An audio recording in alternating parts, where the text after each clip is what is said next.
Hello guys, welcome back to my channel. ఈరోజు అయితే నా బర్త్డే అనమాట. నా బర్త్డే టెంపుల్కి వచ్చి టెంపుల్లో దర్శనం చేసుకొని తిరుపతికి అయితే వెళ్తాను. గంగమ్మ జాతర అయితే జరుగుతుంది తిరుపతిలో. మనమైతే కదిరికి పోయి కదిరి టు తిరుపతి అయితే పోదాం. Let's go guys. మా ఫ్రెండ్ రెడ్డి అయితే రైల్వే స్టేషన్లో డ్రాప్ చేసినాడు. థ్యాంక్స్ రెడ్డి. అంటే ఒక థ్యాంక్స్ బ్రో. కాకపోతే ఒకటి, మా ఫ్రెండ్స్లో ఫస్ట్ లవ్ మ్యారేజ్ రెడ్డిదే అనమాట. లవర్ బాయ్ మా గ్రూప్లోనే. మనకి ఇంతకుముందు ఎంట్రన్స్ అయితే అటు సైడ్ ఉండే, ఇప్పుడు అది క్లోజ్ చేసేసారు. కదిరిలో రైల్వే స్టేషన్ అంతా కన్స్ట్రక్షన్ ఉంది. మనకు వచ్చేసి మనతో పాటు నితిన్ వస్తున్నాడు. నితిన్, మనకు ట్రైన్స్ అన్ని రూట్స్ అయితే అన్నీ క్యాన్సిల్ చేసేసినారు ధర్మవరం నుండి. మనకు ఇది నార్మల్గా ధర్మవరం నుండి మనకైతే తిరుపతికి అయితే వెళ్తుంది, కానీ ఇప్పుడు వచ్చేసి వర్కింగ్లో ఉన్నాయి కాబట్టి కదిరి టు తిరుపతి అయితే వెళ్తున్నాయి. ప్యాసింజర్స్ అయితే చాలా అంటే చాలా ఇబ్బంది పడుతున్నారు. మనకు ధర్మవరం నుండి ట్రైన్ అయితే స్టార్ట్ అయ్యేది. ఇది నసరావుపూర్ టు ధర్మవరం ఎక్స్ప్రెస్. ఇది యాక్చువల్గా ఏమైందంటే అన్నీ వర్కింగ్ ఉండి వన్ వీక్ టు 10 days అయితే మనకు ట్రైన్లు అన్నీ స్టాప్ చేసేసినారు. డైరెక్ట్ ప్యాసింజర్స్ ధర్మవరంకి, ఇంకా కొంతమందికి తెలియక ప్యాసింజర్స్ అయితే ఇబ్బంది పడుతున్నారు. మనకు స్టార్టింగ్ పాయింట్ వచ్చేసి కదిరే. ఇప్పుడు కదిరి టు తిరుపతి అయితే వెళ్తున్నాం మనం.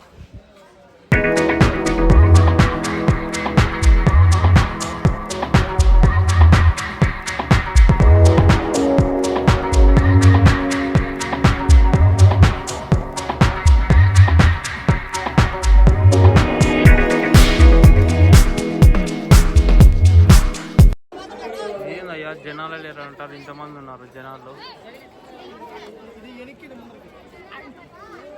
మనం పికప్ చేసుకునే హేమంత్ అయితే వచ్చినాడు గాయస్.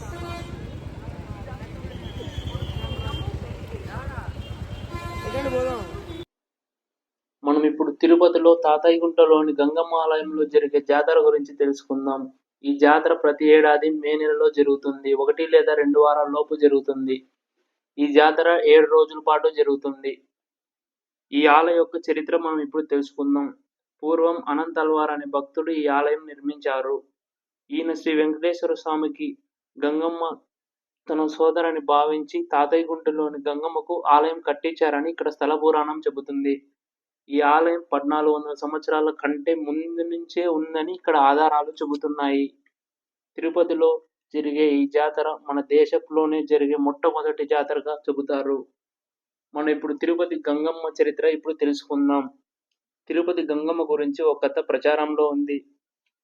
తిరుపతిని పూర్వం పాలెగాళ్ళు రాజు పరిపాలించే కాలంలో ఒక పాలెగాడు అందమైన అమ్మాయిలు కనబడితే అత్యాచారం చేసేవాడు.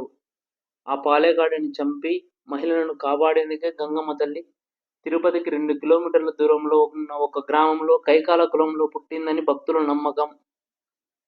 వయసులోకి వచ్చిన గంగమ్మ తల్లిని చూసి అతను తన సొంతం చేసుకోవాలని అనుకుంటాడు. గంగమ్మ తల్లి విశ్వరూపం చూపిస్తుంది. అది చూసి తనని చంపడానికి పుట్టింది. ఆ పాలేగాడు పారిపోయి ఎక్కడో దాక్కుంటాడు. ఆ పాలేగాడిని వెతకడానికి గంగమ్మ తల్లి ఎన్నో వేషాలు వేస్తుంది. మొదటి 3 రోజులు. 1వ రోజు బైరాగి వేషం, 2వ రోజు బండ వేషం, 3వ రోజు తోటి వేషం. ఈ 3 రోజులు ఎక్కడ కనిపించలేదని గంగమ్మ తల్లి 4వ రోజు దొరవేషం వేస్తుంది. అప్పుడు ఆ పాలేగాడు దొరొచ్చాడని బయటికి వస్తాడు. వెంటనే ఇక ఆ పాలేగాడిని గంగమ్మ తల్లి చంపుతుంది. అలాగే అతన్ని చంపిన తర్వాత వాళ్ళ భార్య దగ్గరికి వెళ్ళి ఓదార్స్తుంది. కాబట్టి మాతంగి వేషం వేస్తుంది. 6వ రోజు సున్నపు గుండల వేషం వేస్తుంది. 7వ రోజు గంగమ్మ జాతర జరుగుతుంది. ఇక్కడ మనం ఇప్పటికీ చూడవచ్చు, ఎన్నో రకరకాల వేషాలు వేస్తారు గంగమ్మ జాతరలో.